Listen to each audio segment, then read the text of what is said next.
I think that there is a lot of promise in terms of new therapeutics that leverage the metabolic angle for either cancer toxicity management or cancer treatment itself. I think that there is a little bit of a barrier in that historically some of the trials that repurposed medications, like metformin, for example, or even aspirin, have not been as much of a home run or winning strategy as we might have liked. But certainly the metabolic field, independent of oncology, has dramatically evolved. And we've got therapeutics now that are more effective than metformin, for example. And we and others are exploring and testing some of the newer therapeutics, and certainly the GLP-1 receptor agonists and the dual and even triple agonists in the incretin mimetic space are of interest. And we have a lot to learn in terms of how we can leverage those therapeutics for two main reasons. One is we know that unfortunately cancer survivors are more than 2 times likely to develop cardiometabolic morbidities and are also have a higher risk of death from metabolic disorders, cardiometabolic disorders. And so I always say, what's the point of curing the cancer if we're going to increase their risk of dying from a metabolic complication? If we can mitigate both by incorporating metabolic management up front in the cancer treatment plan, that for me is truly the win. The other more recent possibility, which emerging data is supporting, is that we may actually have direct anti-cancer benefits through some of these metabolic interventions. Not all of them, but some of them. And that's also being investigated. We know, for example, speaking of a non-pharmacologic approach, that exercise has direct anti-cancer benefits. Certainly, exercise helps people feel better, but it also appears to have direct anti-cancer benefits. I do think that some of the metabolic interventions, like SGLT2 inhibitors, for example, can be helpful in cancer treatment, again, both from a toxicity management standpoint, but perhaps even by directly modulating insulin and glucose signaling in a way that is anti-cancer.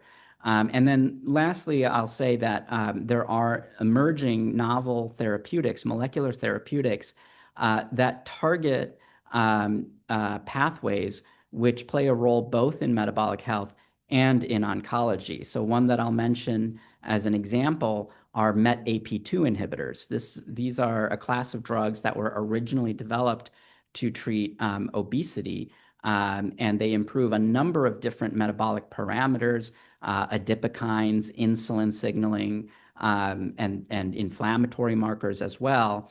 But early on in the development of this class, it was also noted that these drugs have anti-cancer benefits as well, anti-angiogenesis, pro-immune function, and others that can potentially show a benefit for cancer treatment.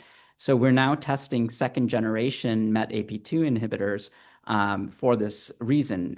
For example, we have a trial open called the ARETHA trial, which is including women with metastatic triple-negative breast cancer, and testing whether adding a METAP2 inhibitor to chemotherapy can not only improve the metabolic dysfunction that chemotherapy causes, but can improve tumor response and ultimately cancer-specific survival.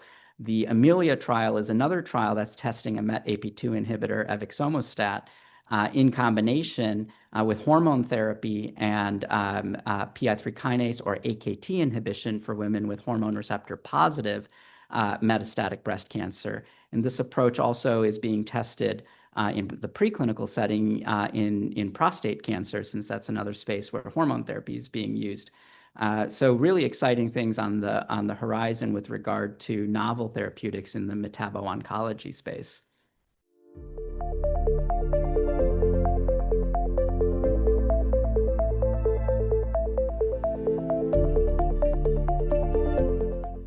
Absolutely.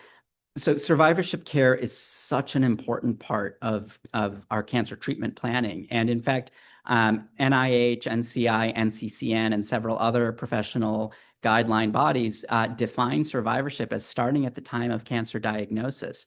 And so I'm very excited to build a very robust cancer survivorship program at Winship, which really leverages some of the work that we did at MSK.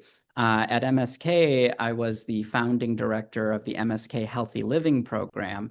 And this was a program where we engaged with patients shortly after their cancer diagnosis.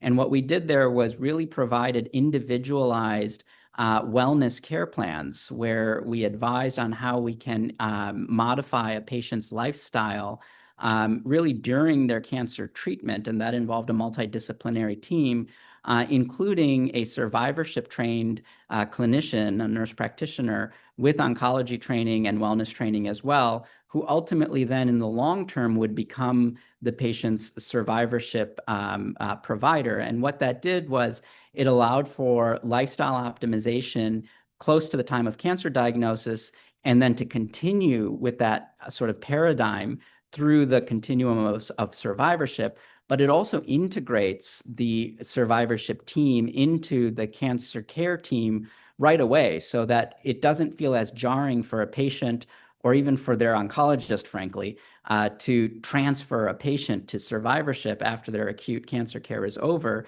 Rather, it's more like layers of care, where in the beginning, most of the care is dictated by the primary oncology team. But as a patient completes their cancer therapy or gets into the long-term phases of their cancer therapy, it's really the healthy living team that becomes the survivorship team that starts to take over really in the long run.